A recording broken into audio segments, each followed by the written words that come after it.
Tá bom, espero que dê certo.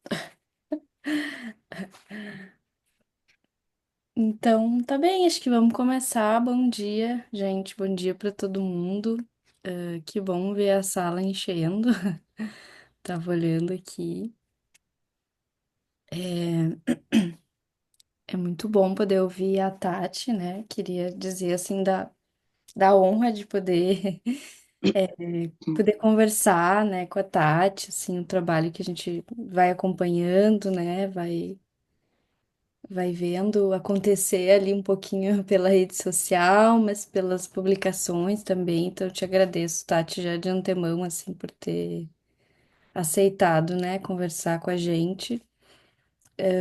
A gente pensou em ti porque a proposta do grupo, né, vai um pouco nessa direção de tentar pensar a relação da psicanálise com a literatura a partir dessa imagem do litoral, né, onde digamos assim, esses dois campos, né, heterogêneos se encontram e a partir desse litoral a gente foi tentando construir, né, alguma coisa. E aí a gente logo pensou em ti, assim, né, para poder fazer essa costura, né, essa conversa. Então acho que vai ser bem legal. A gente deixa esse tempo inicial, assim, para tu poder apresentar, né, o que tu organizou, acho que uns 50, 40 minutos, como ficar melhor, né? Acho que a gente já tinha mais ou menos combinado. E depois a gente pode ir abrindo daí para conversar num espaço um pouco mais amplo, né? De repente usar o recurso aqui da mãozinha, levantar a mãozinha, né? Acho que fica mais fácil, ou o chat. Eu acho que tu pode te apresentar, Tati, né? Eu vou passar já logo a palavra para ti e te agradecer de antemão por ter aceitado. Obrigada, Isa. Bom, gente, bom dia, né? Também quero agradecer muito o convite da Carla e da Isa para participar desse encontro com vocês hoje, para fechar esse ano de trabalho de 2024, né? Agradeço a quem está aqui hoje para conversar com a gente. Imagino que já está todo mundo com a língua de fora nesse dezembro, né? O cansaço está batendo. A gente está assim só pensando no recesso. Então, eu agradeço muito mesmo, assim, vocês terem topado estar aqui hoje. É, bom, quem não me conhece, né, eu sou Tatiane, eu sou de Aracaju, hoje em dia eu moro em São Luís, no Maranhão. Sou psicanalista, fiz meu mestrado na Federal do Rio Grande do Sul, né, no programa de Psicanálise Clínica e Cultura. Então, morei 2 anos em Porto Alegre, conheci a Poa nesse tempo, né? Conheci a Carla nesse tempo. A Isa eu conheci depois, né? Com as redes sociais, não tive o prazer de conhecê-la quando eu morei em Porto Alegre. Depois eu fui para Aracaju fazer o meu doutorado, né? Passei 4 anos em Aracaju, terminei o doutorado no começo do ano passado, em 2023. E aí, esse ano, tô morando aqui em São Luís. Eu acho que no decorrer do que eu for falando, eu vou contando também um pouquinho mais da minha trajetória entre a psicanálise e a literatura, né? Desde o mestrado, antes até, assim, desde a graduação, eu trabalho um pouco na pesquisa, nesse entre, né? A psicanálise e a literatura. Eu preparei um texto para compartilhar com vocês. Mas eu vou justamente começar contando um pouco de onde surge esse texto, né? Na verdade, é algo que eu considero que ainda está em andamento, algo com o qual eu estou às voltas, assim, para saber que corpo isso vai ter. Uma coisa que foi surgindo depois que eu terminei o doutorado. E esse texto, eu penso que é um pedaço a mais desse corpo. E aí, antes de ler, eu queria começar, né, compartilhando um pouquinho sobre o caminho que me levou a chegar até ele. Eu comecei o ano com uma atividade, né, em uma atividade com a Marguerite Duras, por ocasião do lançamento de uma nova edição do livro Ian André Steiner, que é esse aqui. Acho que dá para ver aí. Foi lançado no começo do ano. E foi uma atividade muito legal, organizada pela Bazar do Tempo, a editora que republicou esse livro, e tem feito um trabalho de republicar algumas obras da Marguerite Duras. Hoje a gente tem duas editoras brasileiras dedicadas a esse trabalho, né, de trazer novas traduções e edições dos livros da Marguerite Duras, a Bazar do Tempo e a Relicário. Nessa atividade eu tive a alegria imensa de compartilhar, né, um tempo de fala com a Lúcia Castelo Branco, porque ela escreveu um pós-fácil muito bonito nessa edição, um pós-fácil no qual ela ressalta, né, brevemente a dimensão da Misenabime na literatura, a partir da menção que o Lacan faz no Litura Terra, né, que é um dos textos que a gente vai trabalhar hoje. É, ela fala, eu acho que tem um áudio ligado, não é? Não sei de quem é. Desligou? É de Luiz É, Marcelo Mendes. Parece que tá ligado. será que desligou? Não. Mas Não, né? alguém que tá no comando da sala aí, a Isa, assim, acho que pode desligar. Tá, deu certo. Sim. Pode ser. Deu? Tá. Uhum. Então, estava dizendo, né, que eu compartilhei essa fala com a Lúcia, porque ela escreveu um pós-fácil muito bonito nessa edição do Ian André Steiner, um pós-fácil em que ela vai ressaltando, assim, de maneira bem breve, a dimensão da Misenabime na literatura, a partir dessa menção que o Lacan faz no Litura Terra, né, que é um dos textos que a gente vai trabalhar um pouco hoje. E ela traz a dimensão do saber em fracasso está em uma estrutura de Misenabime, né, que é o que o Lacan fala no texto. Então, a Lúcia traz essa menção para dizer, né, que o saber na obra da Marguerite Duras também se apresenta como um saber em fracasso, e além disso, um saber em abismo. O nome dessa atividade que a gente participou foi A Literatura em Abismo. E eu fui convidada, né, em grande parte, porque a minha pesquisa de doutorado foi em torno da Misenabime. Então, como eu disse, né, estava dizendo agora há pouco, eu defendi a tese no início do ano passado. Eu pesquisei a Misenabime em relação com a obra da Helena Ferrante, mais especificamente uma variação da Misenabime, que é o fractal. Assim, eu pensei em fazer uma breve apresentação do que é a Misenabine, para quem não conhece, assim, vai ser bem rapidinho mesmo, porque eu acho que é importante, né, pro texto que eu vou trazer já já. A Misenabime, ela é uma estrutura que surge ali na teoria literária em 1977, a partir de uma menção que o André Gide faz numa entrada de diário em 1891. Então, leva aí quase um século, né, para ela ser teoricamente estruturada. Mas ela vai ser, antes mesmo disso, né, dela, digamos assim, ganhar um corpo teórico, ela é uma estrutura muito importante para a literatura no século XX, inclusive na primeira metade do século. O Lucien d'Alembert, que é quem faz essa sistematização da Misenabime na teoria literária, ele vai, né, ter, acredito assim, que esse impulso para fazer isso, justamente porque ele percebe que essa figura diz muito sobre os movimentos da literatura no século XX. Não só da literatura, do cinema, né, das artes de uma forma geral, mas ele está interessado no texto, né? E aí ele transforma no conceito teórico, principalmente a partir do texto, né? Por esse interesse dele na literatura. Na entrada do diário, lá de 1891, o Gide menciona uma forma de narrativa que ele encontra presente em textos do Edgar Allan Poe, do Shakespeare, do Goethe, em quadros como As Meninas, do Velázquez, e né, uma foto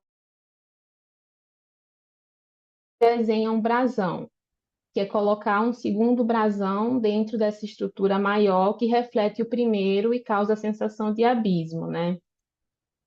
Para a gente que não está tão familiarizado com os brasões, assim como os europeus, eu acho que a figura que mais representa o que o Gide está dizendo é a das aquelas bonequinhas, né? As matrioscas, que são aquelas bonequinhas que você vai abrindo e aí vai encontrando uma bonequinha menor dentro, né? E aí elas vão formando uma estrutura em abismo. Mas a imagem que convoca o Gide, né, que faz ele escrever lá no diário, é essa que vem da figuração dos brasões, que chama heráldica, e representa esse escudo que contém no centro uma espécie de miniatura de si mesmo, de modo que vai indicar tanto um processo de profundidade, como uma coisa também da ordem do infinito. Então, o termo abime, da misenabime, é como é chamada essa menor parte do escudo, aquilo que está no centro e vai tender a um desaparecimento, né? Porque ela dá a ilusão de que existe ainda uma outra forma menor dentro dela que a gente não consegue ver.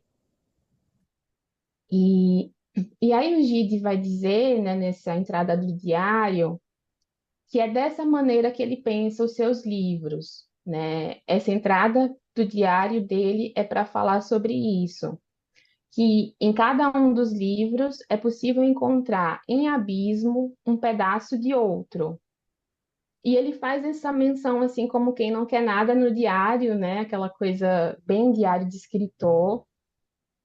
Só que o D'Alembert acha aquilo muito interessante e vai buscar maneiras de elaborar melhor esse conceito, né? Até essa menção no Diário do Gide, a expressão Misenabime não existia, as figuras já existiam, mas a nomeação acontece nessa entrada do diário. E aí o D'Alembert, nesse começo de conversa sobre a Misenabime, vai dizer que, em primeiro lugar, se trata de uma maneira da obra se voltar sobre si própria, né? Ou seja, né, a princípio é uma estrutura que opera a partir de um processo de reflexo. O principal caminho da Misenabime, digamos assim, é dar a ver como se fez o trabalho, né? Ou seja, é um reflexo e uma reflexão sobre a forma do texto ou sobre a maneira como o escritor escreveu, né? Se a gente pensa especificamente no caso da literatura.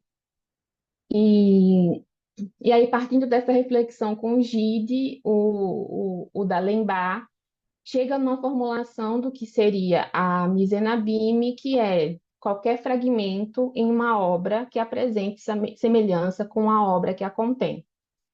Então, a Misenabime, a fórmula assim, né, inicial da Misenabime seria essa. Só que aí ele vai colocar que não é uma simples relação de continente e conteúdo, né? Não é só uma coisa dentro da outra. Também pode ser isso, mas o que o D'Alembert vai se dando conta é que a Misenabime, no âmbito da literatura, é um procedimento narrativo, né, que está comumente associado à função especular de espelho, como se fosse ressaltar dentro da obra aquilo que reflete, né, sobre sua própria forma de fazer. Então, a gente tem, né, com o próprio Gide, um exemplo disso, porque um dos livros mais conhecidos do Gide é um romance, né, chamado Os Moedeiros Falsos. Junto com Os Moedeiros Falsos, o Gide escreveu o Diário dos Moedeiros Falsos, que é um diário do Gide sobre a escrita daquele livro, com um adendo, assim, né, um outro complicador, complexificador, digamos assim, que dentro dos Moedeiros Falsos a gente tem um narrador, que é também escritor, o Edward, ou seja, né, a gente já tem um romance no qual existe uma reflexão sobre a escrita, já que o narrador é um escritor, e ainda ele adiciona uma outra camada pela presença de um diário, né, do Gide, dele próprio, falando sobre o processo de escrita desse narrador, né? Então, dá para perceber que são camadas, né, que vão criando essa sensação de abismo. E o que acontece nesse caso específico do Gide e em muitas outras narrativas em abismo, que é o que vai me interessar, e eu acredito que vai interessar a gente aqui hoje, é que você tem o desfazimento das fronteiras do autor dentro do texto, né? Porque chega um momento em que você é levada intencionalmente a perder essa figura do autor.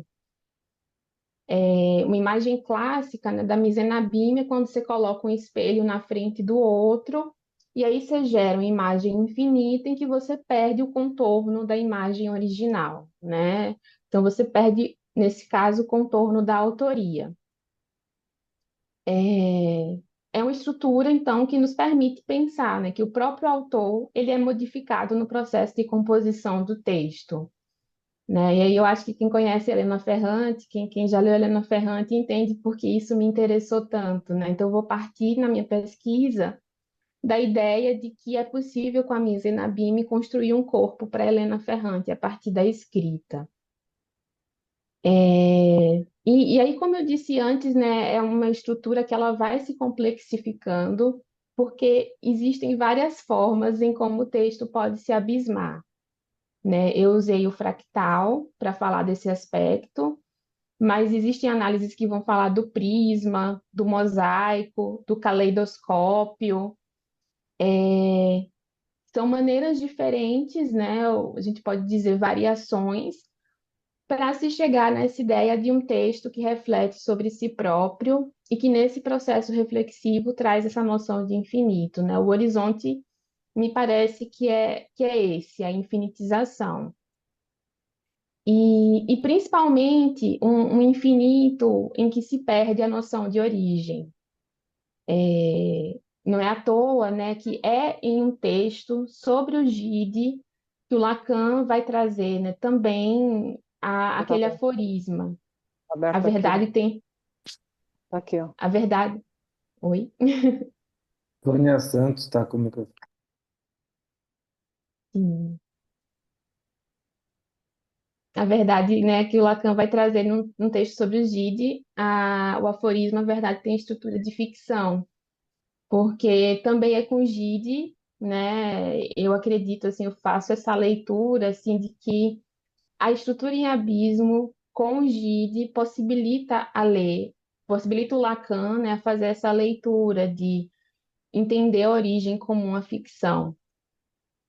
E aí, nesse ponto que eu cheguei no meio do ano, com um texto que eu escrevi como produto de um cartel de psicanálise e literatura, eu apresentei no Fórum do Campo Lacaniano de Salvador e foi um momento importante, assim, eu, né, pude conversar um pouco com os colegas que se mostraram, assim, bem empolgados também em pensar junto comigo, que é essa perspectiva de pensar um Lacan como um leitor em abismo, né?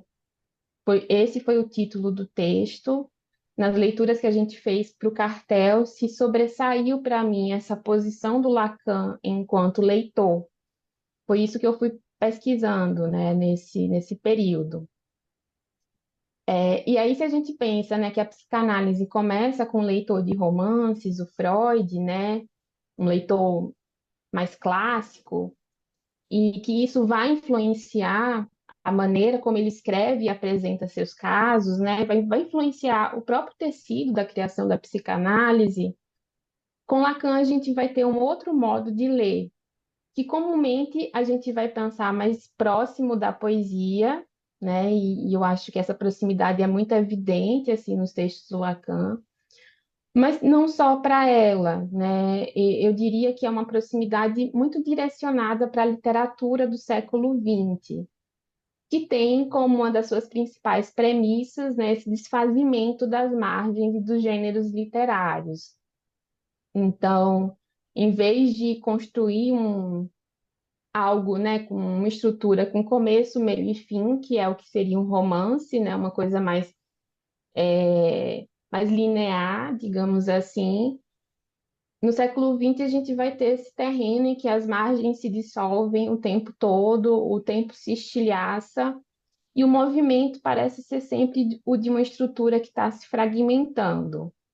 Então, foi me saltando aos olhos, né, como os textos que o Lacan coloca a psicanálise para conversar com a crítica literária, em que ele se propõe a escrever sobre isso, né, porque o Lacan vai trazendo a literatura nos seminários o tempo todo, mas os textos de literatura aos quais ele se propõe a escrever a respeito, como os textos, né, como Litura Terra, o Juventude de Gide, ou A Letra do Desejo, que é esse texto sobre Gide, o Arrebatamento, né, o homenagem a Marguerite Duras pelo Arrebatamento de Loevestein, e a própria leitura que ele vai fazer do James Joyce, né, foi saltando para mim que essas leituras têm em comum, que são as estruturas em abismo, né? E a partir da Misenabime foi se tecendo essa pergunta de se dá para a gente inferir que a psicanálise lacaniana, né, tem algo dessa estrutura em abismo também, né? Se a gente pensa que ela está sempre bordeando um furo que é ao mesmo tempo vazio, que ao mesmo tempo, né, esse vazio a partir do qual se origina o sujeito e ao qual ele nunca vai ter acesso porque o que ele tem é a ficção daquilo que originou, né? Então, por exemplo, né, quando Lacan constrói o grafo do desejo, ele usa um pedaço de Hamlet que é uma Misenabime, que é aquele momento em que dentro do Hamlet a gente tem uma peça de teatro em que a história do Hamlet está sendo contada, né? Então, Pois é. é uma, é uma Peraí. ficção, é uma ficção sobre aquilo que aconteceu com Hamlet, né? E assim foi ficando para mim, né, desse cartel, assim, de pesquisar esse Lacan leitor, como ele está sempre às voltas com essa estrutura da Misenabime no que diz respeito à literatura, né?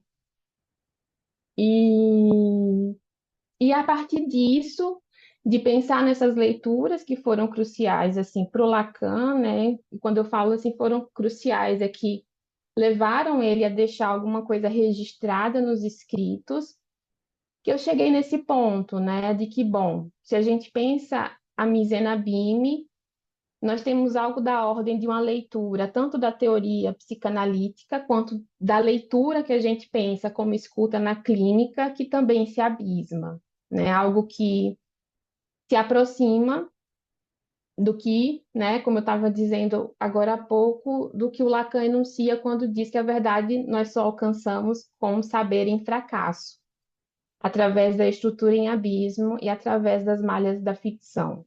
Então, o que eu pude elaborar a partir das leituras do cartel foi esse movimento moebiano do Lacan enquanto leitor, de trazer uma psicanálise em que a gente percebe a estrutura em abismo através do saber em fracasso e que isso também está colocado para a nossa escuta na clínica, né? Como se a leitura e escuta que a gente faz do texto clínico também fosse forjada a partir de uma estrutura em abismo.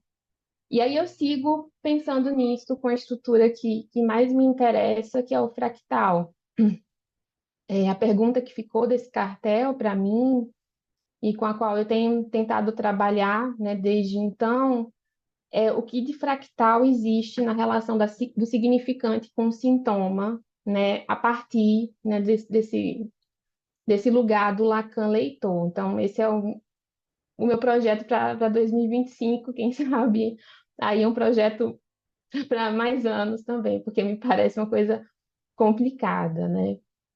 É, E aí, quando a Isa e a Carla me chamaram para fazer essa atividade com Litura Terra, né, a gente teve uma conversa para saber como seria a atividade, e a gente pensou justamente no abismo com a Marguerite Duras, né, de como a maneira de escrever da Duras se abisma na maneira como Lacan tece o conceito de litoral e letra em Litura Terra.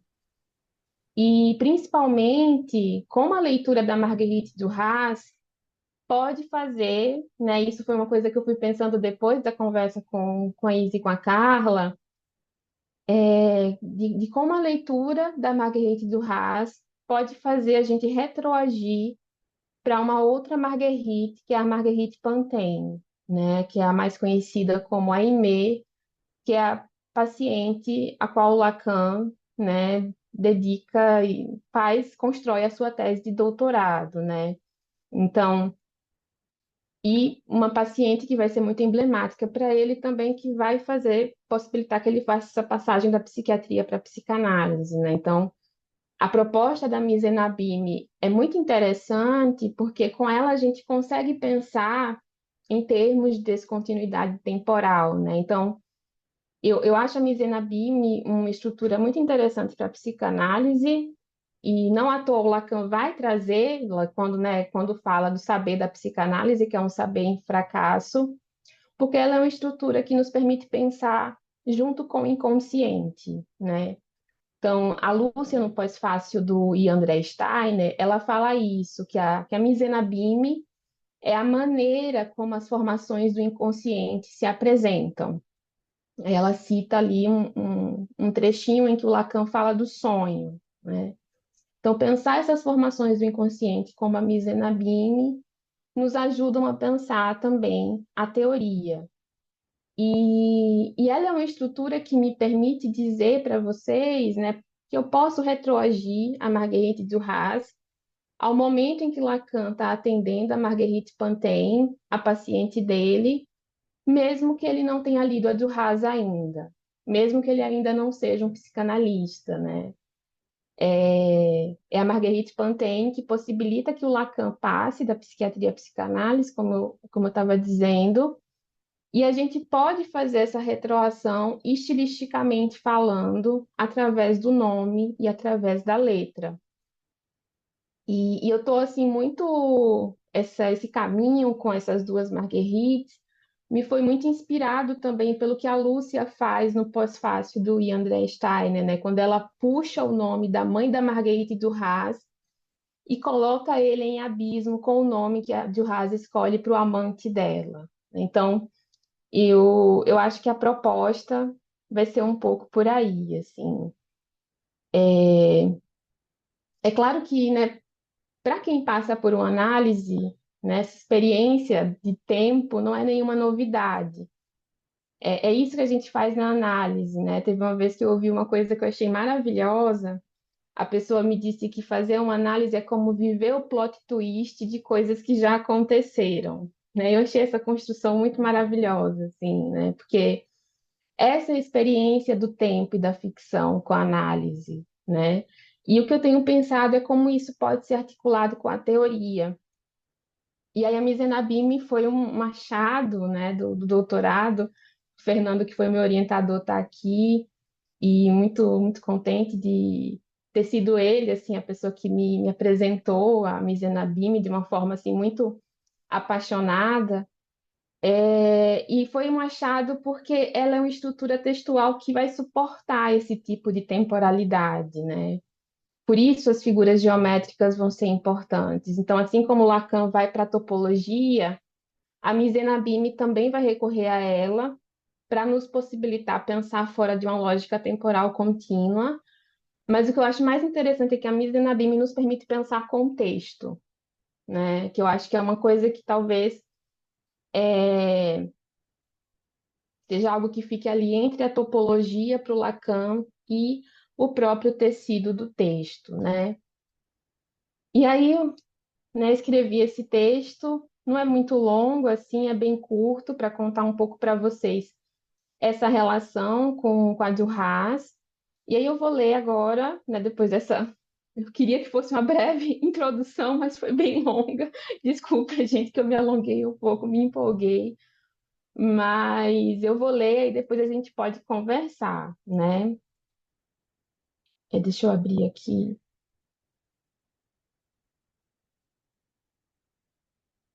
Eu não botei o nome no texto, mas eu vou começar com uma epígrafe que está no texto da Marguerite Duras e André Steiner.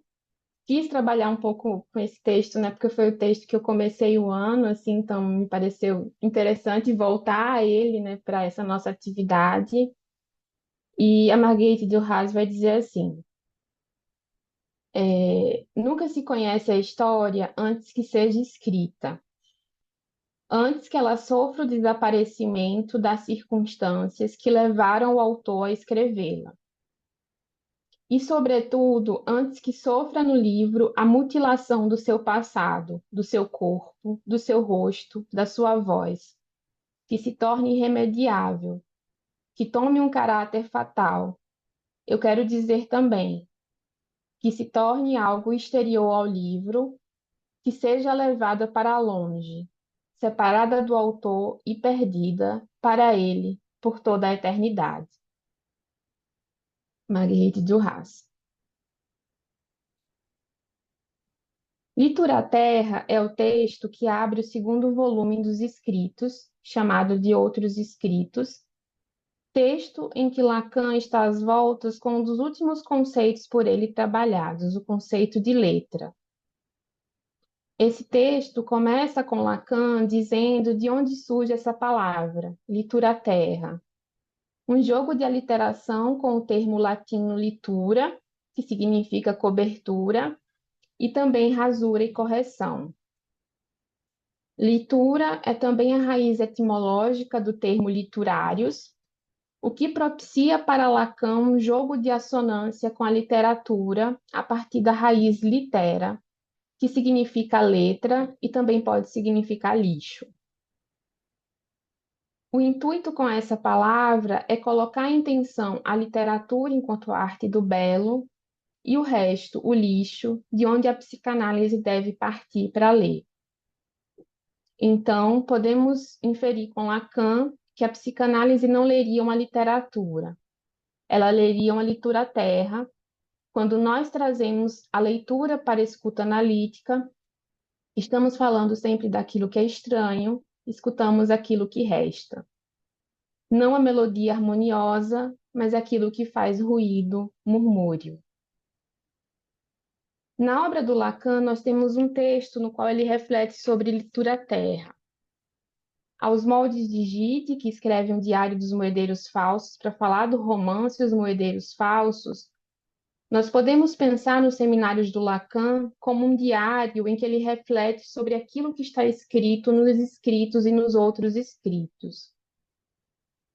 Assim, nós podemos pensar em termos de abismo a obra do Lacan. Na lição sobre litura terra, lição que compõe o seminário 18, e no qual ele reflete sobre o escrito litura terra, Lacan nos diz que aquele é um texto escrito a pedido para introduzir um número que será publicado sobre literatura e psicanálise. E que esse jogo etimológico feito com a litura terra nos convoca a pensar na maneira como a literatura soa aos ouvidos. Se nós observarmos a transcrição do seminário, essa é uma lição cuja forma se assemelha a um poema, em versos, ressaltando a preocupação de Lacan com o som e da pessoa que transcreveu, que também soube representar na página o silêncio das pausas. Lacan coloca a psicanálise para conversar com a crítica literária, pensando que a psicanálise está às voltas com a borda de um furo que é, ao mesmo tempo, o vazio a partir do qual se origina o sujeito e ao qual ele nunca terá acesso, porque o que ele tem é a ficcionalização daquilo que o originou. Se pensarmos na estrutura da Mises-Nabim, temos algo dessa ordem. É uma estrutura que propõe uma reflexão na qual a origem da obra se perde. Se transforma naquilo que em psicanálise chamamos de ficção de origem, por ser algo através do qual só se tem acesso através das malhas da ficção. E ainda é um processo no qual o próprio autor ou autora se transforma em ficção. Por isso, Lacan diz que essa é uma verdade que só alcançamos fracassando, assim como na literatura. A verdade se apresenta em abismo com o fracasso. Em Litura Terra, Lacan traz uma imagem já bastante conhecida de quando sobrevoa a planície siberiana e uma visão se esboça para ele por entre as nuvens. Os traços gravados na terra pelo escoamento da água, vistos do alto, formavam sulcos, que em francês, ravinement, são espécies de reentrâncias na terra. É essa imagem, uma rasura na paisagem, que possibilita a formulação do conceito de letra, ou a, né, reformulação do conceito de letra, já que a gente pode pensar que o Lacan vai trabalhando com esse conceito, né, a obra toda, mas essa reformulação que ele está fazendo assim naquele momento, do conceito de letra como um ponto que resiste à significação. A letra como aquilo que desenha o litoral entre o saber e o gozo. A letra como uma produção que não tem possibilidade de ser completamente metaforizada. Não tem possibilidade de ser completamente encadeada no sentido corriqueiro que nós compartilhamos. A letra diz de uma origem, é uma produção resultante desse originário, a qual só temos acesso através da sua rasura e do seu eco. A letra como aquilo que se perde em sua forma quando colocamos em abismo o saber e o gozo. A letra que, por resistir à significação, possibilita a existência do texto. Na maioria das vezes, ao falar da relação de Lacan com Marguerite Duras, pensamos no texto Homenagem a Marguerite Duras pelo arrebatamento de Lowenstein. Minha proposta aqui é que possamos imaginar o conceito de letra que Lacan traz em Litura Terra como um efeito da leitura do arrebatamento de Lowenstein.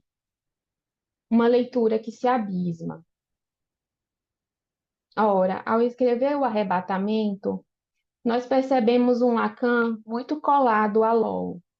Alguns, como Henrique Porge, até dirão da proximidade sonora que o nome da personagem Lowenstein tem com o analista de Lacan na época, Lowenstein.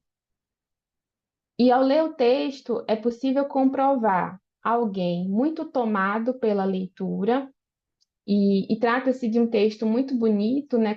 É como se o Lacan se misturasse a ele, a ponto de permitir a entrada de outras pessoas. Então, quem já leu a Homenagem ao Arrebatamento sabe que tem dois momentos em que o texto ele se desmargina, né? Que o texto muda de voz, passa de uma terceira pessoa para uma primeira pessoa.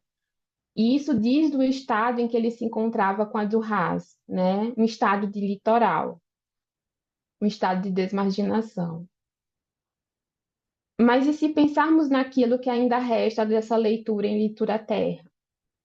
O que Duras tem a nos dizer sobre esse litoral entre o saber e o gozo desenhado pela letra? Eu poderia aqui trazer inúmeras citações a respeito disso, mas eu tomo uma que é muito conhecida e muito citada quando se fala do arrebatamento de Lowenstein, mas também que me é muito cara e que tem uma força de um saber sobre a letra que eu acho que é muito forte, né? E aí eu vou ler na tradução da Adriana Lisboa. Gosto de acreditar, porque a amo, que se Lowell se cala na vida, é porque acreditou, por um instante fugidio, que essa palavra poderia existir. Na falta de sua existência, cala-se. Seria uma palavra ausência, uma palavra buraco, em cujo centro teria sido escavado um buraco. Esse buraco, onde todas as outras palavras teriam sido enterradas. Não teria sido possível dizer essa palavra, mas seria possível fazê-la ressoar. Imensa, sem fim, um gongo vazio.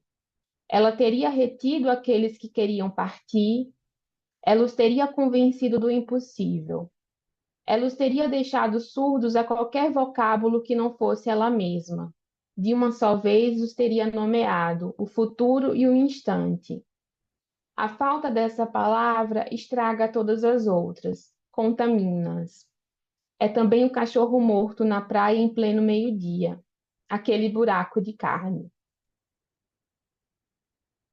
Essa passagem é muito conhecida nesse livro porque, além de ser uma beleza de escrita, me parece que também é um momento em que se dá a ver a letra, uma passagem na qual nós temos contato com aquilo que ecoa da letra no texto de Duras.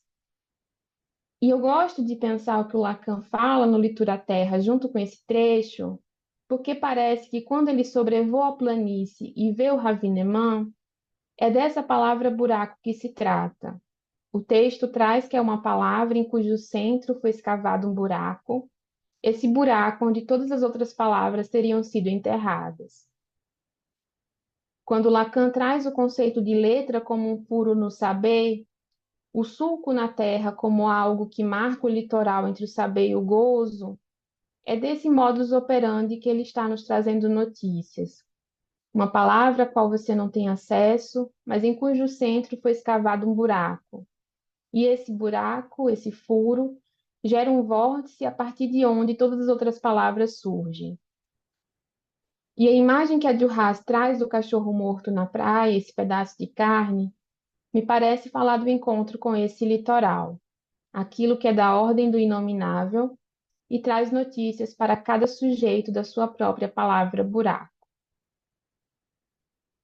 No ensaio Escrever, Duras traz um pouco dessa conversa com Lacan num trecho em que ela diz: ninguém pode conhecer a Loevestein, nem vocês, nem eu. E mesmo o que Lacan disse dele, nunca o percebi bem. Eu estava deslumbrada por Lacan. E aquela frase dele, ela não deve saber que escreve o que escreve, porque se perderia e seria uma catástrofe. Essa frase tornou-se para mim como uma espécie de identidade, de princípio, de um direito a dizer totalmente ignorado pelas mulheres. Lacan, no seu arrebatamento, diz que Duras não deve saber sobre o que escreve. Isso diz mais do próprio Lacan do que da Duras. Aqui, colado com Law, ele diz da sua impossibilidade de ler, naquilo que Duras traz, um saber. Lembremos que a questão que convoca Lacan nesse livro é o olhar. Ele próprio capturado no olhar de Law, aquela que ninguém pode conhecer. No entanto, ele nos dá uma pista nesse mesmo texto sobre a letra, quando diz numa passagem também muito conhecida, que a prática da letra converge com o uso do inconsciente, é tudo que darei testemunho ao prestar essa homenagem. Temos a letra, temos sua convergência ao uso do inconsciente, mas o que me chama a atenção nessa passagem é ele se colocar na posição de uma testemunha, de alguém que está ali para, com seu corpo, aguentar ouvir e passar adiante. Essa posição de testemunha me parece muito cara ao Lacan leitor, quando falamos, né, do Lacan leitor de literatura. Alguém que, diante do texto, escuta. E se nós lemos Duras com Litura Terra, num só depois, ali Lacan já diz: existe a possibilidade de um desenho para esse litoral entre saber e gozo, a letra. Conseguimos aproximar o que o Lacan faz no Litura Terra com esse livro da Duras, também pelo nome. A palavra que a Duras usa no título do livro é ravissement, que deriva do verbo ravir, assim como o ravinement do Lacan quando fala do litoral. E o ravir, no latim popular, significa apreender violentamente e raptar. Em português, a gente pode traduzir como roubo, rapto, encantamento, fascinação, arrebatamento, que é como foi traduzido o título do livro. A gente tem duas traduções, né? A primeira, o deslumbramento, e essa segunda, que, né, a gente está tendo acesso agora da Adriana Lisboa, que traduziu como o arrebatamento de Loevestein. No francês, é um verbo introduzido no século XIII através da mística, e expressava um rapto causado por uma força superior a qual não se pode resistir. Daí também ter o sentido de um êxtase, de ser capturada por Deus em uma fascinação extrema, um assunto sobre o qual Lacan vai tratar no Seminário 20. Então, é algo que vai ressoar, né? O Ravissement parece que vai ressoando, vai ecoando na leitura de Lacan até o fim. O caminho que Lacan faz com O caminho que Lacan faz do Ravissement ao Ravignement já está ali, quando Marguerite Duras diz que tomou a catástrofe sobre a qual Lacan dizia que ela não podia saber como um princípio de poder dizer, uma possibilidade de dizer com isso, de não se manter alienada a isso, mas partir desse ponto, ficcionalizar essa origem. Caminho que Lacan parece corroborar quando diz, um tempo depois, no Seminário 18, Lacan conhece a Duras quando ele está às voltas com o Seminário 12, né, os problemas cruciais da psicanálise, e é lá no Seminário 18, quando está às voltas com a questão do escrito, da fala e da verdade na análise, ele diz que a mulher percebe-se, ela é que é o grande outro. Só que ela é o grande outro de uma alçada inteiramente diferente, de um registro totalmente diferente de seu saber, seja ele qual for. Acredito, junto com Lacan, que esse tipo de escrita nos leva a experimentar um outro tipo de saber. Um saber com a letra, com aquilo que desenha o litoral, uma terceira paisagem. Uma terceira margem, diria Guimarães Rosa. O grande outro de uma alçada totalmente diferente. Não é esse o movimento que acompanhamos com a escrita das mulheres? Cito Lúcia Castelo Branco ao falar sobre essa escrita a partir do Litura Terra. A Lúcia vai dizer assim: é algo da ordem do sussurro, da música, do ruído, nos aproxima do texto, demarcando em sua topia um território comum, em que a literatura é sempre o corpo estranho da linguagem. Seja por dizer sempre as mesmas coisas com uma outra voz, seja por dizer outras coisas com uma mesma voz, seja por nada dizer, esse corpo estranho familiar retorna e procura falar. Pensando nesse corpo estranho familiar que retorna e procura falar, eu quero finalizar esse texto falando de outra Marguerite, a Marguerite Pantin, também conhecida na psicanálise como a Aimée, o caso que Lacan estrutura em sua tese como psiquiatra. Sabemos que foi uma mulher que nomeou a psicanálise como uma cura pela fala. Berta Pappenheim, também conhecida como Ana O, paciente do primeiro caso clínico escrito por Freud e Breuer em estudos sobre a histeria. Eu volto a esse caso para buscar um rastro da escrita e do feminismo na psicanálise.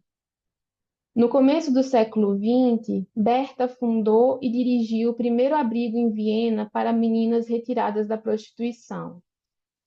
Também fundou a Liga das Mulheres Judias, primeira organização a lutar pelos direitos civis das mulheres judias na Europa. Volto ao caso atrás de pistas do que Freud e Breuer podem ter deixado como lacuna, ou das lacunas que foram deixadas pela transmissão. O que Berta chamou de cura pela fala não era ainda associação livre, mas a possibilidade de ter alguém ali que a escutasse contando histórias, contos que ela criava. Antes do encontro com Freud, Berta já era uma escritora. Em 1890, publicou um livro de contos sob o pseudônimo de Paul Berthold. Depois do tratamento, ela escreve uma peça de teatro chamada Direitos da Mulher, influenciada pela tradução que faz para o alemão do clássico de Mary Wollstonecraft, A Vindication of the Rights of Woman. Ou seja, a paciente inaugural da psicanálise era escritora e tradutora. Quem lembra dos detalhes do caso há de achar curioso que um dos sintomas histéricos de Berta é o esquecimento de como falar alemão, só conseguindo se comunicar em inglês. A segunda coisa que chamou minha atenção foi que a mãe de Berta escrevia diários e eles auxiliaram no tratamento. Freud recorria a esses escritos para confirmar e conduzir o tratamento, ao perceber a repetição dos sintomas. Freud associa os sintomas de Berta à morte do pai, mas fico pensando nessa lacuna, no quanto a escrita da mãe tem relação com esse trabalho posterior dela para assinar o nome nos livros e seguir escrevendo. me faz pensar nesse grande outro de uma alçada totalmente diferente. Foi também uma paciente que possibilitou a Lacan passar da psiquiatria à psicanálise. Em 1932, ele defende uma tese de doutorado chamada da psicose paranoica em suas relações com a personalidade, na qual existe uma busca para encontrar uma interpretação dos fenômenos mentais de um delírio em função da história concreta do sujeito. Na tese, ele traz o caso de uma paciente que acompanhou por 1 ano e meio, uma paciente que entrou, né, para a história da psicanálise com o nome de Aimée, mas que na verdade se chamava Marguerite Pantene. A escolha do nome Aimée não é à toa, porque Aimée era a personagem de um romance que Marguerite havia escrito. A escrita, mais uma vez, atravessando as primeiras pacientes desses psicanalistas. Marguerite já escrevia quando tem um surto que a leva até Lacan. Ela era uma mulher católica, nascida em uma família camponesa da França, que aos 28 anos começa a apresentar ideias persecutórias. Ideias que surgem durante sua primeira gravidez. Ela pensava que as pessoas queriam machucá-la e começou a ter, a partir daí, atitudes violentas.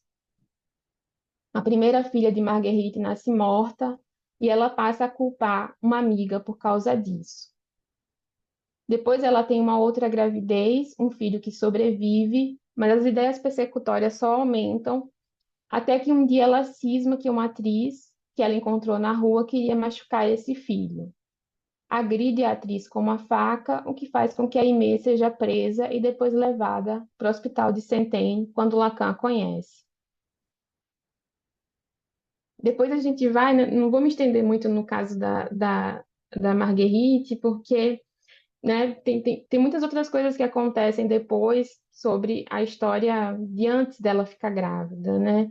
Mas eu vou me ater aqui a dois detalhes que têm a ver com a escrita, nesse caso. Ela escrevia cartas ao príncipe de Gales, contando que essa atriz a estava perseguindo, e os romances que ela escreveu nunca foram publicados, né? Mas durante o tratamento, a gente sabe que ela entregou esses escritos a Lacan, e não se sabe o que aconteceu com eles. Só que provavelmente eles ajudaram a compor a tese. E um dos delírios da Aimée, inclusive, era que ela achava que alguém queria roubar suas palavras. Existem muito mais coisas nesse caso que levam outros psicanalistas depois a pensar que há uma tentativa de Marguerite representar na relação transferencial o fantasma da qual ela é criação. Um deles é o Aluche, né, o Jean Aluche. Esse fantasma constitui a sua escrita porque a mãe de Marguerite não sabia ler, e a filha foi designada não só a aprender a ler, mas a produzir algo que a colocava no lugar dessa mãe. Escrever para Marguerite tinha algo de tentar barrar o gozo dessa mãe, uma barragem contra o Pacífico, nos dirá depois a outra Marguerite, a Duras. No caso de Marguerite Pantene, foi depositada nela a esperança de uma vida de sucesso intelectual, uma vida que não encontra lugar na cultura naquela época. Enquanto caso emblemático para Lacan, eu quero finalizar pensando a partir do abismo entre essas duas Marguerites, se a gente pode avançar nessa paisagem que se desenha a partir da rasura da letra, numa língua que nos traga notícias desse grande outro de uma alçada totalmente diferente, num registro diferente de saber que nos traga possibilidades de outras paisagens e outras rasuras. É isso, gente. É esse o texto que eu queria compartilhar com vocês. E agora eu quero escutar o que é que reverberou aí. Tati, muito obrigada. Tô aqui, anotei um monte de coisa, pensei um monte de coisa. É, enfim, vamos, acho que abrir a palavra, né? Carla, antes, não sei se tu quer falar alguma coisa. Eu vi que a Inajara já levantou a mãozinha ali, mas se tu quiser falar alguma coisa antes, senão a Inajara pode. Não, acho que só agradecer também, Tati. Nossa, que coisa muito linda, maravilhosa. Tô até emocionada, acho que tem muitos elementos aí pra gente trabalhar hoje e seguir trabalhando, né? Acho que já aponta para a gente também caminhos, né, Isa, para seguirmos. Mas vamos circular a palavra, assim. Vai lá, Inajara, abre a palavra. Obrigada. Então, bom dia. Eu levantei bem rapidinho minha mão, e apesar de estar em abismo, fiquei em abismo, né? Te escutei e entrei em abismo. Então, vamos ver o que que eu consigo. Levantei a mão rapidinho porque, infelizmente, eu vou ter que, não vou poder ficar o tempo todo, né? Então, vou falar, ficar mais um pouco, eu vou ter que sair, tenho um outro compromisso. Queria te agradecer, então eu vou te fazer uma questão que eu fiquei pensando ao te ouvir e trazer um outro ponto, porque essa técnica Mizanabini, né, ou a técnica de regressão infinita, né, eu entrei em contato com ela também no meu mestrado, trabalhando o Olipô e o Perrec, né, é uma técnica que eles usam como uma restrição para escrever, né. Mas eu fiquei pensando, te escutando, o quanto a gente pode pensar essa técnica do Mizanabima como para pensar as escritas, as autobiografias, as escritas de testemunho, o quanto o texto escrito nessa configuração possibilita ao leitor uma transferência com o texto que sai dessa. Tudo isso fui pensando te ouvindo, né? Que sai de uma leitura reta, né? Sobre a narrativa de testemunho ou a autobiografia. Né? E que talvez seja justamente isso que torne o autor ou o texto de testemunho, ou a autobiografia, por aí pega o leitor, né? Numa escrita assim, pensando esse Misenabim. Mas, e um outro ponto que eu queria compartilhar contigo é que quando eu fui pensando a escrita do Perrec, né, a partir dessa técnica, eu trabalhei só uma pincelada, porque o meu norte era outro, mas eu pensei muito a partir dessa técnica o conceito de repetição e identificação, né? E o quanto o fato da repetição, tomando por pelo Mizanabim, diz justamente de um desenvolvimento que não é numa continuidade histórica, né? Tem a ver com o irresolvido, né? Com o que se repete, mas que traz também o novo, traz também a novidade, né? Enfim. E a questão da identificação também, pensando a partir também do traço que se repete, mas que se constitui como outro, né? Como novidade, como surpresa. Só para, enfim, teria muitas coisas para para conversar, mas fiquei com vontade de trazer essa questão que eu me fiz, né, te escutando e compartilhar contigo esse outro viés que eu pensei a partir dessa técnica, para pensar outros conceitos, né? Como tu mesma disse, é uma técnica que possibilita pensar vários conceitos a partir da psicanálise, né? Uhum. Muitas coisas interessantes que tu trouxe, mas para não me Ai, muito alongar. obrigada. Ai, muito obrigada, Inajara. Gostei muito disso que você falou da literatura, né? Dessas escritas de testemunho e autobiografias, porque me parece que a Misenabim é uma técnica que permite uma coisa que eu tenho chamado assim, de desmarginação entre o corpo do leitor e o corpo de quem escreve, assim, né? E o livro, né? Porque o corpo de quem escreve talvez já não esteja tão em jogo quando o livro chega no leitor. Mas alguma coisa nesse sentido, né? Que convoca o leitor com o corpo a estar ali, naquela escrita, né? E como essas escritas estão hoje reverberando na cultura, sim, né? Tem muita coisa acontecendo nesse sentido e como parece convocar desse ponto. E aí me parece muito interessante assim, trabalhar junto com isso que você falou da identificação, né? Que não é uma identificação que pega no ponto da identidade, talvez, é uma identificação que vai produzindo outras coisas, né? Quando a gente conversou, a Isa falou de alguns textos, né? Do conceito de escrevivência, da Conceição Evaristo, né, que parece que ela está às voltas com isso. Então, eu acho que que é algo que permite a gente, né, ir pensando por esses caminhos, assim, esse boom, né, de autobiografias, autoficção, né, que é esse outro nome que a gente está usando. Muito, muito bom. Muito obrigada. Muito obrigada pela escuta e pela, por esse caminho, outro caminho aberto, né?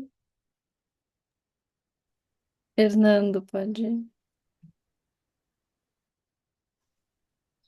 Oi, bom dia mais Uhum. uma vez, me escutam? Sim. Pronto. Eu também fiz questão de levantar logo a mãozinha, assim como a Najara. Não vou ficar até o finalzinho da conversa, mas eu queria deixar aqui uma palavrinha de gratidão mais delineada do que apenas aquele bom dia inicial, né? É um prazer escutar a Tatiane e conhecer esse grupo. Eu acho que é a primeira vez que eu participo aqui nesse grupo. Quando eu vi a divulgação, eu não pude resistir, mesmo tendo um pequeno duelo de horários com outro grupo que eu participo, que está começando agora, mas eu já avisei, gente, eu vou entrar um pouquinho depois. Aliás, Tati, depois eu vou te passar a recomendação desse grupo, se chama Pacto Literário, e em fevereiro a discussão vai ser sobre a tetralogia. Então, assim, Ai, sim. você vai ter que participar dessa conversa. O Fernando É com uma interrompendo, é o mediadora meu mesmo compromisso. maravilhosa. Eu É o mando mesmo e aí compromisso. pronto. É o mesmo compromisso, Najara. Então daqui a pouco a gente chega. Eu acabei de dizer lá também que já chego lá, né? E assim, ficou difícil resistir, porque eu queria estar nos dois encontros. É aquele momento em que a gente quer desmarginar mesmo, né? Para estar nos dois espaços ao mesmo tempo. Mas assim, para ser objetivo aqui, é muito bom te ouvir, Tati, e eu queria falar sobre isso, sabe? Sobre te ouvir mesmo, né? Sobre ouvir a palavra, inclusive. Eu sempre gosto de escutar você lendo e falando, porque eu acho que você, inclusive, né? Falando assim, de um jeito bem íntimo, né? Eu acho que você treinou na sua vida, né? Eu acho que você se forçou, inclusive, a isso, como profissional da palavra, em todos os sentidos, né? é, a nos permitir tocar na palavra que você diz. Eu não acho que todo mundo consegue isso. Eu admiro muito quem consegue isso, sabe? Marguerite Duras foi uma pessoa desde a minha infância. Eu gosto muito de contar na minha história com Marguerite, você já deve ter ouvido. Desde pequeno eu a leio. É uma coisa inusitada para criança, mas isso aconteceu comigo. E quando eu tive acesso ao cinema dela e a voz dela, que ela imprime, né, no áudio dos filmes, eu aprendi a ler. Digo assim, a ler em voz alta, a valorizar a palavra, a valorizar a dicção, a valorizar o som, o ritmo e especialmente as pausas, né, os pontos, as vírgulas, que é algo que eu sinto muito na sua leitura, Tati. Então, assim, é sempre bom encontrar essas vozes e quando você apontou o livro que ela escreve sobre o Ian, eu pensei em recomendar aqui, porque eu acho que é um livro muito pouco divulgado, o livro que o Ian escreve sobre ela, né? Que é o Uhum. MD. Aqui no Brasil a gente tem essa edição, é uma edição já antiguinha, né? Eu acho essa capa linda, porque é uma capa toda branca, só com uma Sim. margenzinha ao redor, como se fosse um quadro, uma moldurazinha. Aliás, você falando sobre Mizanabim hoje, eu te ouvindo, né, e pensando de novo junto com você, um trajeto que a gente já faz há tanto tempo, eu fiquei muito pensando em como a Mizanabim é uma desmarginação do texto também, né, porque os textos e as obras de arte que se prestam a esse recurso, né, eles perdem as margens para poder permitir que outras vozes também comunguem ali, né? Vozes anteriores e linguagens diversas, né? Em como isso vai provocando a própria ideia de imagem da linguagem, né? Então, eu acho que essa aplicação de Mizanabim na obra de Marguerite ou de Ferrante, eu acho que por estar conversando com você, eu acabo pensando nas duas ao mesmo tempo, né? Ela é muito adequada, é muito propícia, e as duas se voltam para isso o tempo todo, né? A Inajara comentou sobre autoficção. Eu acho muito interessante como Marguerite fazia autoficção antes desse termo existir, antes disso estar na moda, né? Como hoje está muito na moda, né? Inclusive há até uma confusão conceitual em torno, né, de termos mais adequados. Mas voltando aqui para o livro do Ian, eu acho interessante essa referência, porque o livro da Marguerite é uma resposta ao livro dele. Não deixa de ser Uhum. uma voz outra a uma voz primeira. Eu vim olhar aqui, o livro dele é de 83. O dela é de 92, são quase 10 anos depois que ela responde a essa voz, que é o único livro dele, inclusive, né? Ele não era escritor, ele a amava pela escrita e ele se sentiu motivado a escrever esse relato. E eu encontrei aqui um trechinho que eu pensei em fazer a leitura rápida, só um parágrafozinho mesmo, porque eu senti isso enquanto te escutava lendo, né? Nesse livro aqui, ele faz um relato longo sobre como foi acompanhar a trajetória dela, inclusive de dependente do álcool, né, de sofrimento, que ele acompanhava muito de perto isso, né, e o processo de escrita. Ela dedicou muitos textos a ele, fez muito trabalho junto com ele no cinema, inclusive ela filma ele, a voz, a imagem, né, e aqui tem um momento em que ele fala sobre o La Maladie de la Mort, que é a doença da morte, um texto que ela escreve em homenagem a ele, e eles estão no processo de finalização do texto. Ele estava junto com ela fazendo, né? E ele diz assim, já no final do livro: leio em voz alta La Maladie de la Mort. De olhos fechados, você escuta e diz, ou seja, voz da Marguerite. Quando você lê, ouço outro texto, outra voz. Gosto infinitamente de sua voz, sua maneira de dizer as frases, essa hesitação, esse hiato, as palavras. É um texto muito bonito. Volta a voz do Ian e ele diz: você indica algumas pontuações. Releio outra vez o fim do texto. Você escuta. Você diz. E aí, para terminar, a voz da Margaret de novo. A gente ouve tudo. Pode-se ver todas as palavras. Ponto.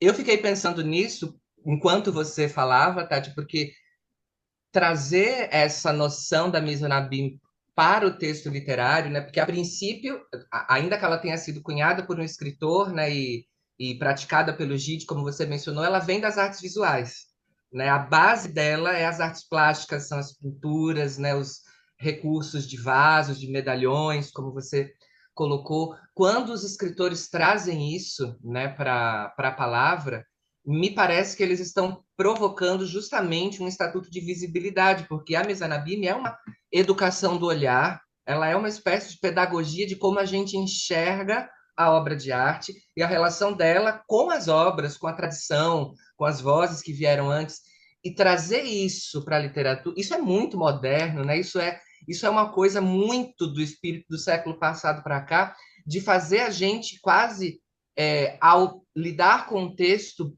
experimentar a textura da letra, a textura da palavra. E isso interessa muito, eu acho, né, aqui para, porque eu não sou um especialista em psicanálise nesse sentido, mas pelo que eu acompanho, né, e pelas leituras mais superficiais que eu faço também, me interesso muito pelo Lacan, por essa questão especular, né, que ele vai dedicar a tudo que ele observa, de perceber que a palavra vai ser essa espécie de espelho para o próprio olhar, né, de encontrar a Mizanabim como esse recurso de uma palavra que reflete não somente uma narrativa ou um insight poético, mas uma forma de enxergar o mundo.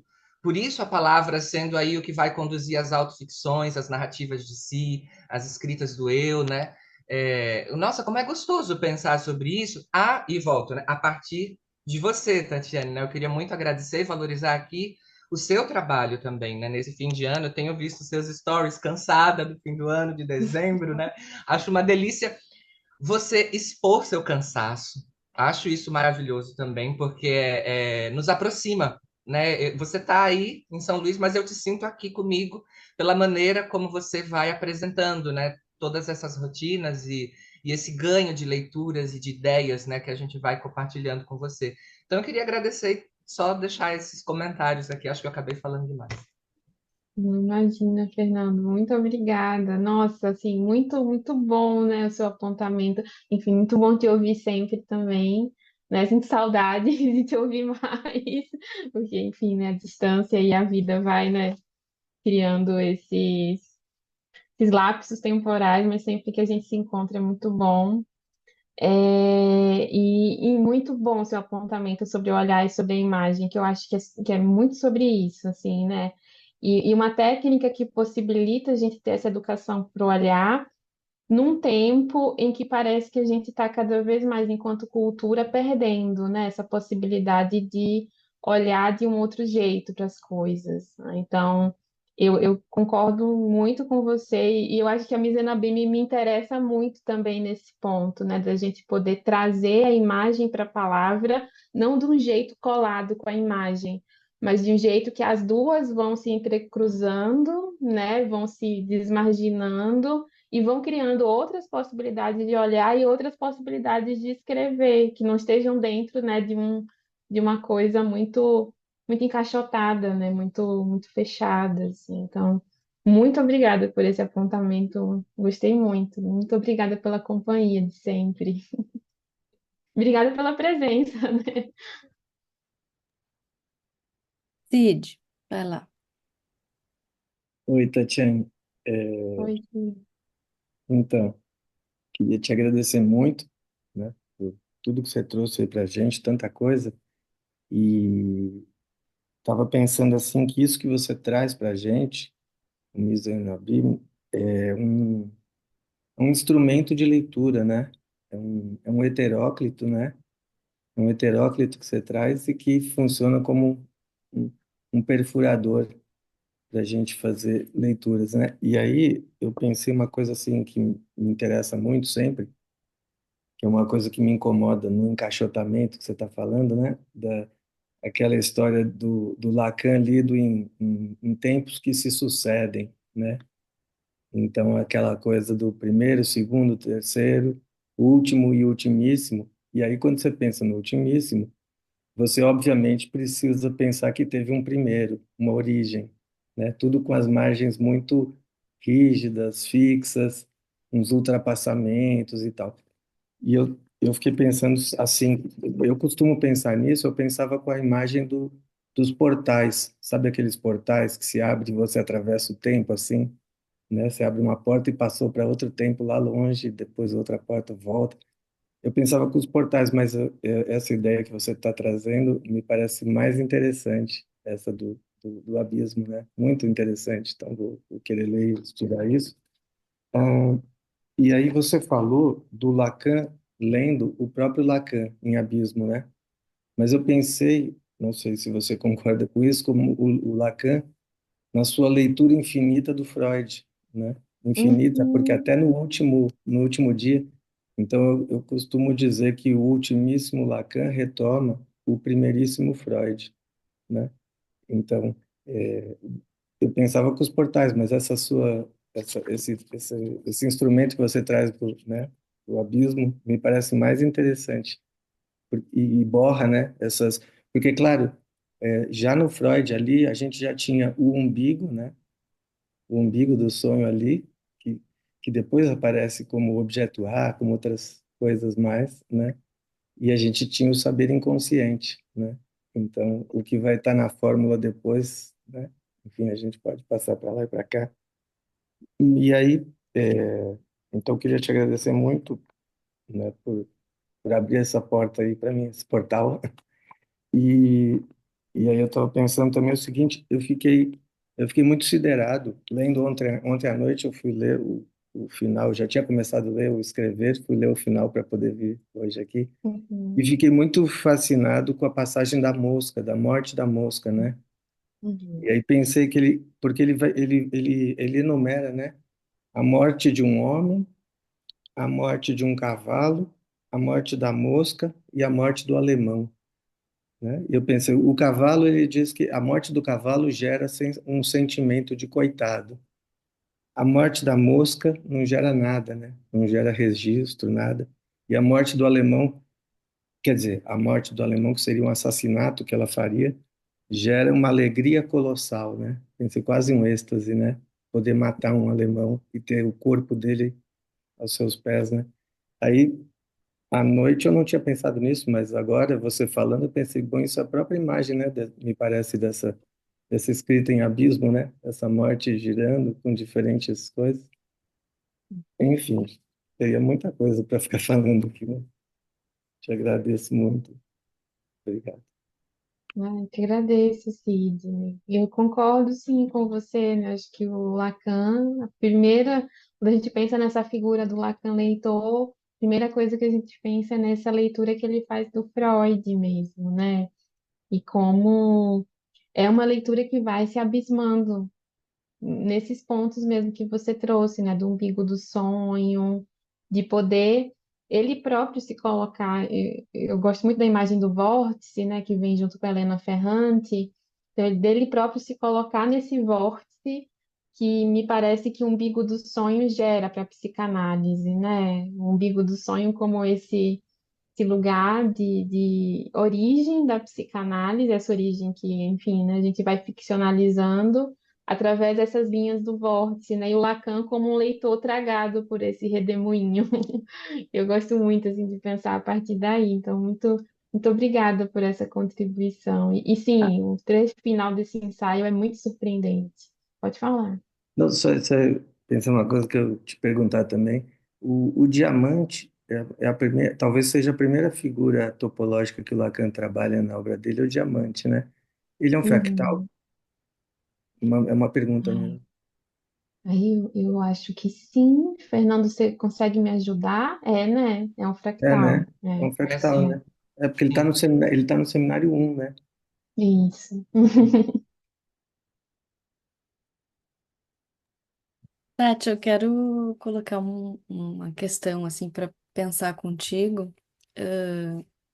Tu mencionou as escrevivências, né? A gente tinha falado um pouquinho na nossa primeira conversa, mas eu queria poder pensar contigo, ou te escutar, como que tu vê essas escritas, especialmente de mulheres negras, né? Porque eu entendo que ali também tem, na escrita desse eu, né?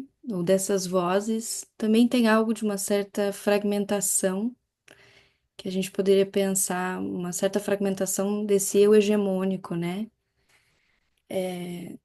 Branco, né? Racializado também por essa identidade, né? Que essas escritas parece que vão produzindo uma certa rasura também, né?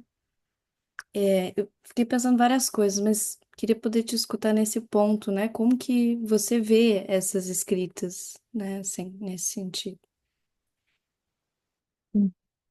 A Isa, como a gente conversou, né, antes do encontro, eu acho que é um belo programa, assim, de estudo, né, essa sua questão.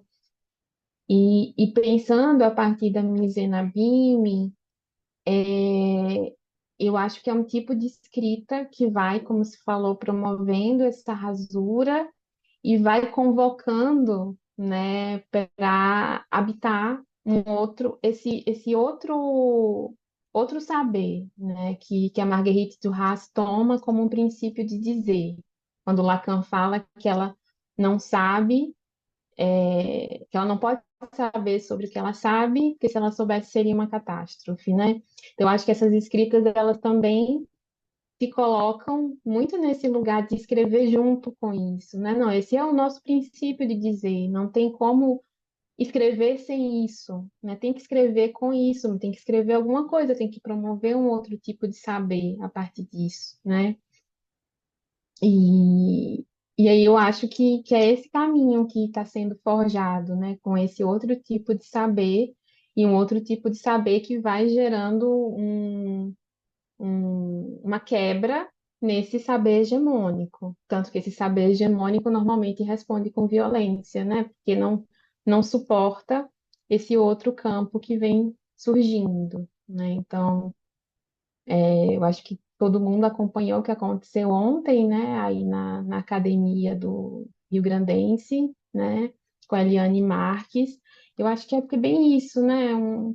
Uma literatura que vai sendo escrita, que vai produzindo, porque o livro da Eliane Marques é isso, né? O Lúcidos de Família, quem não leu, leia, assim, porque é uma construção de uma outra língua, né? Eu perguntei no final do texto, né? Que língua é essa que a gente pode sonhar, né? Que fale de um outro lugar.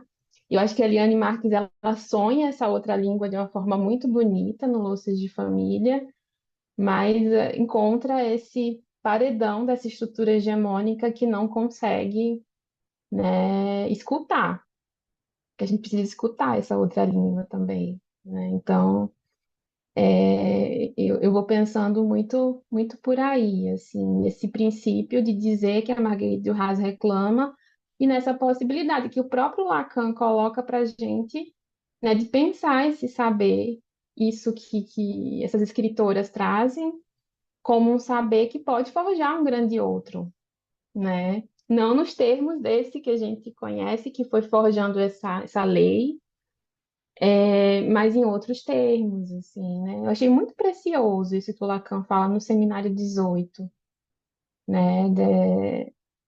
De ter esse saber, a qual a mulher é esse grande outro, mas ela muitas vezes está alienada desse saber por causa desse outro grande outro, né? Que foi forjando a lei, assim. Então, é um pouco esse trabalho da gente ir construindo esse saber, né, para surgir essa outra paisagem, assim. Não sei, assim, vou pensando junto com você também, porque é muita coisa, né? Obrigada, Tati. A gente está se encaminhando para o final já. Não sei se alguém quer colocar mais alguma questão. Carla também, se tu que andou às voltas com o Escute as Feras, né? Sim. Que pensa. Pois é, essa desimaginação, eu fiquei lembrando, né, dos Cuti-as-Feras, desse encontro da autora com o urso, né, dessa mistura, enfim. Mas eu acho que isso que tu traz também, Tati, essa pontuação do texto do Lacan, que eu não conhecia, né, da mulher perceber-se ela como um grande outro. Nossa, eu acho que abre um caminho pra gente, né, Isa, que vem tentando trabalhar por aí e quer seguir o ano que vem por aí, né? Pensando em escritas de mulheres, escrita feminina. Acho que é um ponto que tu dá pra gente, assim, de presente, com muita generosidade, assim, né? Mas é isso, assim. Te agradeço bastante. Acho que, nossa, trouxe muita coisa interessante. Janine quer falar? Uhum. Rapidinho só, então.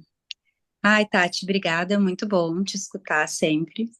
Eu queria só retomar a ideia que eu acho que o Cid traz da mosca, e a Carla comenta agora do escute as feras, assim, porque eu sempre fiquei muito impressionada com o encontro que a Marguerite Duras narra, né, um pouco do encontro dela com a mosca, e que, bom, ela mata a mosca e eu acho que tem uma certa sideração, essa coisa do abismo, né, e ela narra esse encontro, assim, né, e fico pensando também na Clarice Lispector, quando encontra a barata, come a barata, e, bom, tem algo desse abismo que acontece ali também, e na Virginia Woolf, que tem uma cena que ela encontra a mariposa e a mariposa morre, e bom, a partir daí ela se coloca também a escrever, né? Tem algo desses encontros, assim, com esses animais, que leva numa sequência de abismos, assim, que leva à escrita também, né? Fico muito impactada por essas mulheres, né, que diante de algo, assim, que talvez tu comentou, né, sobre o Lacan ali no Seminário 20, do gozo, da mística, né, de algo que tem uma sideração, mas também fico pensando nesse encontro com a morte, assim, talvez, né, que leva à escrita. Não sei, né, acho que tu traz muitos elementos e fiquei pensando nesse, e bom, né, a gente pode seguir conversando também em outro momento. Ai, sim, obrigada, Janine. Nossa, que ótima lembrança, assim, né, da Clarice com a Virgínia também. É, que, eu acho que é muito sobre isso, assim, né? Esses encontros que vão gerar algum efeito de escrita e de leitura, né? Tenho tentado me haver, assim, com esse Lacan leitor justamente a partir disso, né? O que é que ele decidiu tornar escrito a partir desses encontros com essas escritoras, né? O que é que restou para ele que fez ele trabalhar em cima, né? A gente trabalha muito com essa noção de que a leitura, eu falo, né, porque eu, enfim, né, junto com a Simone tive muito tempo, né, nesse grupo com a Janine, o que é que a leitura faz de trabalho com o nosso corpo, né? O que é que a leitura faz o nosso corpo trabalhar? E agora pensando junto com você, né, o que é que essas mulheres conseguiram ler fora do livro que fez o corpo dela trabalhar, o corpo delas trabalharem na escrita, né? Eu acho que é muito por aí, assim. Muito obrigada pelas lembranças, Janine. Muito bom te ver também, assim. Te ver na distância, mas te ver. Gente, eu acho que é isso. A gente tá no horário. Tati, muito, muito obrigada, assim, pelas tuas palavras. Acho que o Fernando, né, trouxe uma coisa que eu fiquei pensando que eu não consegui nomear antes, mas é justamente essa, esse teu dom, né, de nos permitir tocar, assim, a palavra, né? Acho que tu faz isso com a tua escrita também, né? A gente não se conhece pessoalmente, mas eu vou lendo e vou te lendo ali e vai abrindo para mim muito, assim, né? Acho que tua fala tem um efeito de abertura importante, que a gente vai seguir, né, Carla, trabalhando, assim, no grupo, né? Acho que na instituição também, né? Com as trocas que a gente tem feito, tem pensado. Então, eu queria te agradecer muito mesmo pela tua leitura e pela tua contribuição. Deixar a Carla fazer a finalização. Sim, também te agradeço muito, Tati, toda a generosidade, né, de poder estar aqui com a gente compartilhando tanta coisa. E acrescento as falas que a Isa vai trazendo e o colega, acabei de esquecer o nome, falou da tua fala, né, mas acho, olha, uma coisa meio abinha. Acho que tem algo também da melodia da tua voz, né, acho que traz algo do sotaque também que vai levando, assim, que é muito doce, muito bom de acompanhar. E agradeço a todos também que estiveram aqui com a gente nessa manhã. É de alguma forma uma finalização do nosso ano de trabalho, mas também que já vai trazendo tantas aberturas, né, para a gente seguir no próximo ano, no nosso trabalho de grupo. E é isso, gente. Fim de ano, É mas isso. seguimos. Obrigada, muito Obrigada obrigada, a Carla, Isa, todos. obrigada a todo mundo que compartilhou esse momento aqui com a gente. Seguimos, né? Já fica o convite, porque a gente vai fazer um correio sobre literatura e tu já vai trazer algo mais. Já tem um texto.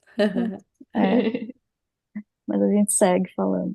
Obrigada, gente. Obrigada, pessoal. Obrigada, gente. Tava ótimo. Um beijo, bom fim de ano, boas festas. Igualmente. Obrigada. Obrigada. Igualmente. Tchau, tchau, obrigado. Tchau. Tchau, tchau.